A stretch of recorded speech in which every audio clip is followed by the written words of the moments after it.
Back to school time, and not just for grade school kids and high school kids. Time to send the kids to college and pay that first semester. Derek, how can anybody, no matter what the income, how can anybody afford college? I know, and it's funny. We have back to school, and I know you guys are doing the big thing with the backpacks and Stuff the bus. Stuff the bus, right? right? Which is very successful. We were just talking about. But it's kind of like you pack the pencil case, you pack the crayons, the lunch. Do we have a college plan? Where's that? And so it's one of those things I think that a lot of parents don't really think about. And unfortunately, starting late is not great. And by the way, your kid's not getting a full scholarship to Harvard, right? I mean, they're not going to win the lottery. They're not going to. But a lot of moms and dads do. They genuinely believe, well, listen, we don't have to worry about it that much because he's a really good student. That's and right. She's going to get a scholarship. My son is going into second grade. He plays with Legos. He's a smart kid. The thing is, though, if they do get a scholarship, great. It's a nice to have. It's a nice surprise. And by the way, if they get a scholarship, it may not even pay for all the expenses. You have books, you have room and board, and so there's still a benefit for saving. So my pie chart is broken.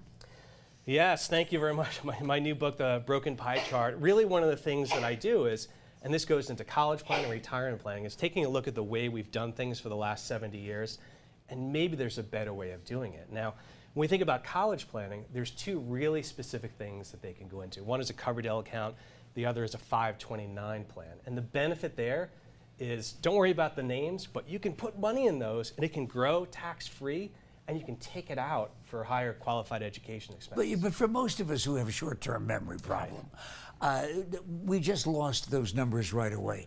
Do you know anybody in the business of consultation that could possibly help us, Derek Moore? Well, I happen to be sitting here, and I can help you out. But gracious human being that you are. Derek Moore, by the way, is a part of Razor Wealth Management in Scottsdale. Yes. So with wealth management, the suggestion is that we have wealth to begin with. And the college that our kid is going to said, not anymore. Well, it's, as you know, it depends on private or public universities, and it's getting more expensive, right? But here's the thing. If someone has a very young child and they can start putting money away, let's say you put $2,000 away a year. For 17 years, that's $34,000. But if you can get a return on that investment, maybe average about 7%, at the end of that term, maybe it's around 60. Now, that might pay for a quarter, it might pay for half, it might not pay for much. But the thing is, the less parents have to borrow, the better they're going to be in the long run, because having debt is a really, really tough thing.